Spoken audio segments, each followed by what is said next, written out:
Thanks so much. Can you hear me okay? Yeah? All right, brilliant. Fantastic. These are my slides, so that's really good. It's slightly worrying. So, yeah, so I'm going to talk to you a little bit about from hype to reality. I'll talk to you a little bit about retail media, what I see it as, and what the vision is for the next couple of years. So here's me. I'm Ollie Shayer. I'm the Omni-Media director at Boots. Why Omni-Media, as someone asked me earlier today?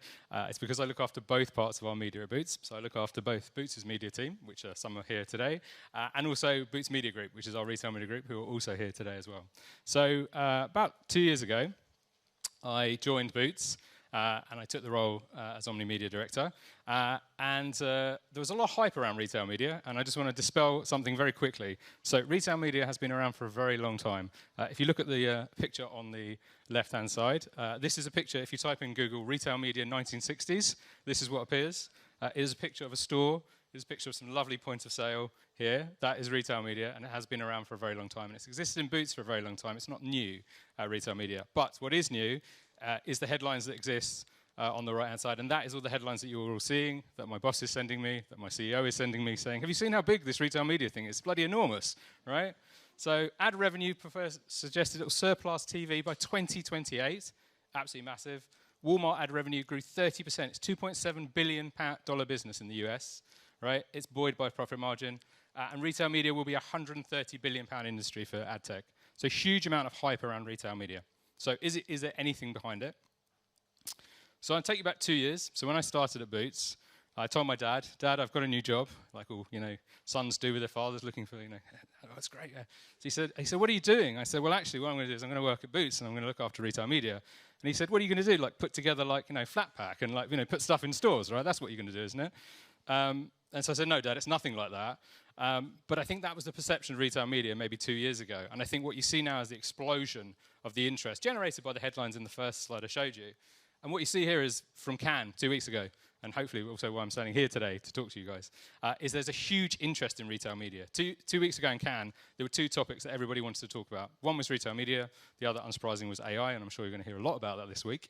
But it's huge. Like 2 years ago, the perception was very much that it was something much less, and now it's something of great interest. And why has it changed? And so I think this is just my perception as to why I think this has evolved so much in the last 2 years. I think, firstly, I don't have to talk enough about deprecation of cookies. I think everybody knows it's happened, it's happening. I think, critically, GDPR became even more critical. So the consent element of data has now become really important, and retailers have a lot of data. It's been a key thing that we've been building over the last 20-plus years. I think within that first-party data, technology has moved on massively. So I think there's a lot of sessions this week which we'll talk about clean rooms and opportunities within that, but that technology and the connection of that technology in the last 2 years has accelerated massively, as has the kind of retail tech, ad tech on site. I think retailers are investing in their estate, so not just us as Boots, but pretty much all retailers in the UK are investing in their estate. And by their estate, I mean not just online. The key thing about retail media, it's not just online. Statistic for you, in the UK, 20% transactions online, 80% in-store. So it's the in-store environment that's as critical. The US has shown us the way. I was in Chicago last week. It was an amazing experience to see what they're doing. And they are absolutely kind of leading the way on it. Walmart, Kroger, Target, Albertsons, brands you may never have even heard of. Massive, massive retail media networks. I think as an FMCG advertiser, things have evolved an enormous amount. So I was an FMCG advertiser many years ago for Diageo and also Nestle. And when I worked there, it was great. I used to do media. I've always been in media. Loved it. And used to go, what's going to happen? So I've run my campaign. What happens after that? And you go, right, I'll get econometrics. Okay. Well, how long is that going to take? Well, probably 2 months, maybe 3. Depends on your sales cycle. Now it's not necessary. Now it's all real time. You can get access to that data. And that connection between retailers and also FMCG and other partners is a massive evolution. And that points to probably my next point, which is about the evolution of the retailer-supplier relationship. There's a huge amount of work being done on this. There's a gentleman called Colin Lewis who talks a lot on this topic. If you want to go and look him up, he talks brilliantly about it, about the relationship between suppliers and retailers and the evolution of that from an adversarial relationship to a partnership. And that's very much been a key place because that relationship has changed a lot. And then finally, my key point to you, as I said earlier, it's not ad tech. Retail media is not ad tech. It is fueled by ad tech, but actually, as I said, 80% takes place in the store. So really thinking about how you tackle retail media in that environment is quite key. So This slide was supposed to build, but it didn't. There we go. So do I think it's hype? No, I don't. I think actually there's a lot of hope in retail media and what it will bring. And I love the design at the bottom. This is from, I used to work at Booking, and this is the CX journey. I think everyone's probably seen this slide. Where do I feel we are on the journey? I think we're probably halfway between a skateboard with something on it and a bicycle. It's a really beginning of the journey. It's a young industry. You know, as I said, 2 years ago for boots, it's grown massively. And so I think it will grow even more, but I think that's just an understanding that it's still very young in its journey. So what I want to do now is just take you guys on a little, I'll put the lens of Boots on top of it and talk to you a little bit about what I see from a Boots Media Group perspective now over the next couple of slides, and just talk to you about how I think that we're going to tackle that, the industry, and some of the things that we're bringing to the market. So I think the things that are really important to us, this is about consumer-centric planning. So I think if you went to a retailer before and you said, I'd like to buy some media in your store, please, they'd say, that's great. Where would you like it? At the front, the back? That's great. That's not how the future looks like. It looks like using data for customer-centric planning. And that's a critical part. It's data as a driver for planning and implementation across the funnel. Omni-channel measurement, great thing about retailer data, very robust, but allows you to connect the on and the offline world. And finally do omni-channel closed-loop measurement. It's not perfect. Sam Tutul, who's in here somewhere, gave a great speech about it earlier, about some of the challenges, but it is getting there, and it's making huge progress. And then finally, obviously, first-party activation across a range of channels. So first-party data as a kind of driver for all of the channels that you want to connect it to is going to become key. Hopefully don't need to tell you too much about Boots, but Boots is an amazing organization. As I said, joined it 2 years ago. It's 175 years old next year, which is quite incredible. It's an amazing organization. If you said to people, what's one of the most trusted organizations in the UK, what's a brand, people will generally say Boots. And therefore, we have a huge responsibility as a business in the way in which we use data and the way we do use retail media. But what we do have is a very, very close personal relationship with customers. And so we know a lot about them. We know who they are, we know where they live, we know what they buy, but we know them at an individual level. And this is the key thing for retail media. Retail media data allows you to look more at a single individual and what they're doing and then build from that. And that's a very key part for us. So what does it enable? What this enables us to do as a kind of retail media group is really kind of step back and look at, okay, what's the insights behind the customer? Understanding the customer purchase behavior. Boots has got data. Advantage Card is 25 years old this year, or last year actually. So we've got 25 years worth of data. So if you want to launch lipstick, we can tell you what's happened over the last 25 years, when it's been launched, what's happened. So we have the insights around the customer and the audience that you have. There's 17 million people on the Advantage Card, so it's a huge wealth of data. Then really working hard with brands to understand the audiences that you want to target, who is it you want to target, what's the sizing, there are challenges around that, and then activating it within channels, and then critically, as I said, building that measurement loop across it all. So, much like the gentleman from Delivery, we also launched our own product in partnership with Together. So we've launched a product, we launched it about 12 months ago, it's called Audience 360. It's the originality of the 360, you have to put 360 on everything, right? So you can see the concept. But the whole concept is clearly around building from an audience-first nature. And the idea is that it gives our brand partners access to Boots' first-party data for the first time. And it allows us to basically connect that data, attribute it to sales, connect it and deliver it across channels, and critically, privacy compliant. Because for us, it's critical, going back to the importance of Boots as a business and data as a key part. How do we do it?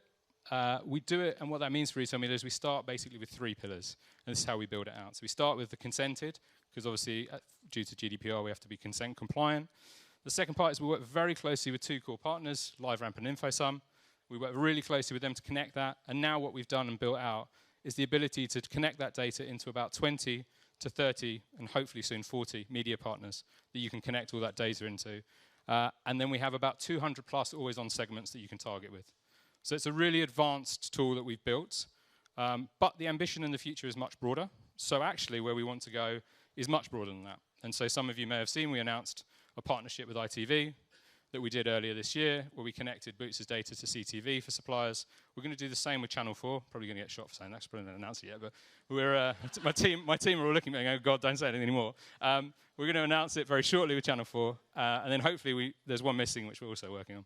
So, but what that means is, I shouldn't have said that either. But what that means fundamentally, and what we see it as the future, is actually where it begins with is start with the middle with the data, going back to what I was saying, the insight about your customer, the audience and the segment that you want to target, and then connect it not just to the online world, so not just to the CTVs, not just to the social or the offsite digital or radio, or even digital out of home, which we've done, but also connecting it into the store. we've just introduced digital screens into store. We've got digital radio going to store.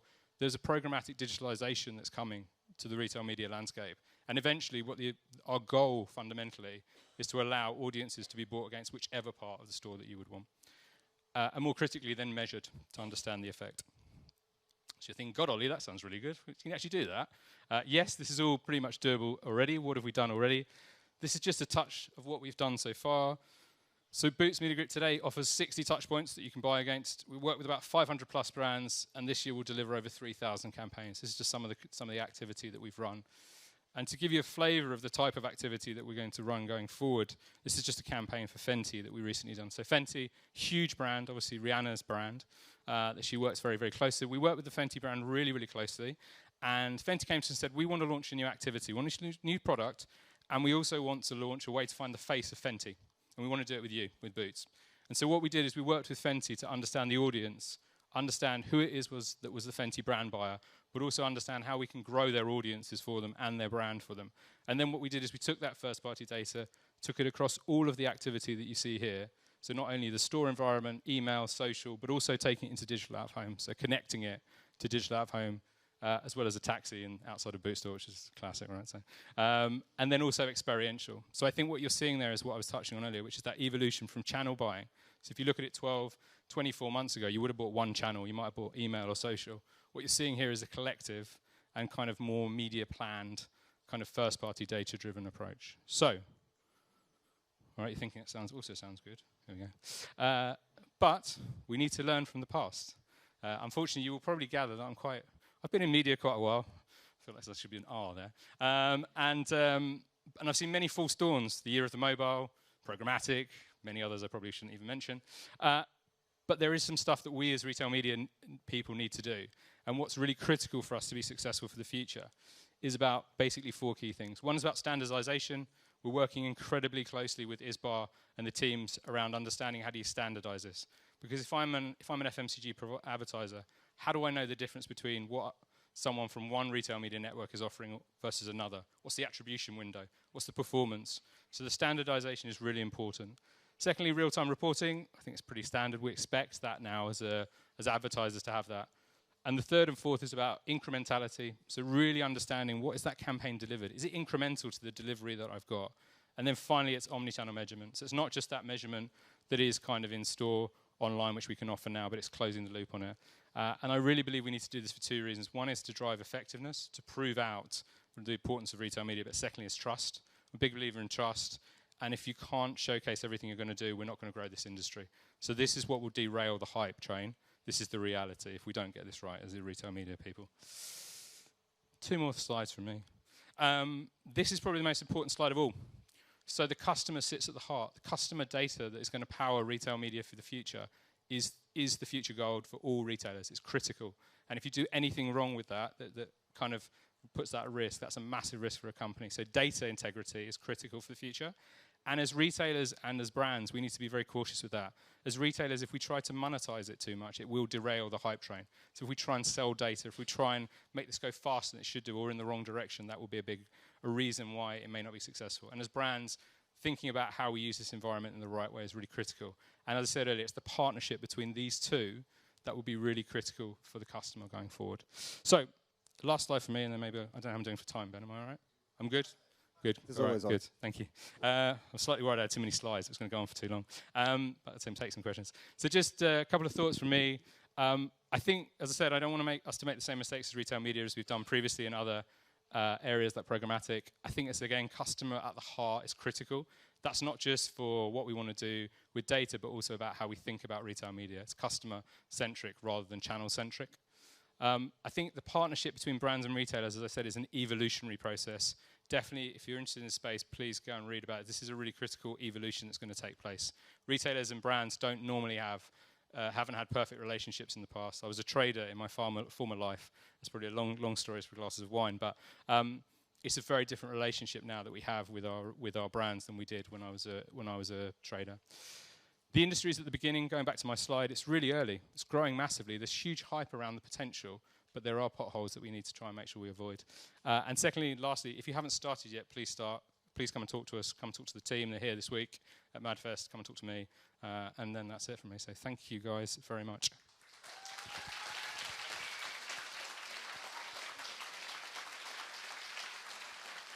Excellent. Thank you very much, Ollie. And while we have Ollie on the stage, and again, this has been a kind of a repeated theme of the week, reach out to the guys, ask questions, connect across the app. But for right now, does anybody have any questions that they would like to ask Ollie? Hi, love Hello. that. It was so helpful. Definitely going to try and find you to ask more questions later. But how do you price versus non-retail media? It feels like there's an inherent value, but how do you maintain that competitiveness? Yeah, I should probably looking over at my team over there. I can see George is saying. I think it's a really evolutionary thing on understanding the value that it drives. For me personally, it's about return on investment. So I think for us, that's a key thing. When we work with our brands, we think about what can we return on it. And I think the second part I'd say on that is about what the KPI is. So I think a lot of the times we default to what the return will be. But actually, you know, what we're finding more and more with the brand partners we're working with is we need to look over longer term. So if you buy a product and your purchase cycle is, I don't know, every 6 months, if I run a campaign today, how will I know the effectiveness of it? The really great thing about the data that we hold is that we hold customer data over a very long period of time. So it allows us to do that. So I think the key thing I'd say is it's about the return that it gives and the return that it has. I think pricing, we have a very fixed rate card, and the team can definitely take you through that. I'm looking at Georgia over there. She can take you all through all that. And we have that very clearly. So yeah, that's a big part. But I would really focus on the returns and also probably most critically objective and the campaign. Generally, people default to just ROAS or ROI, but there's a lot more in it I think you can get from it. Excellent. Any more questions? I haven't got one here. Challenge, Annika. Could you speak a little bit more how you activate on digital out of home using your first-party data? Yeah, sure. Can I have 2 seconds to drink some water? Just, of course. Sorry. Otherwise we won't get any more out of me.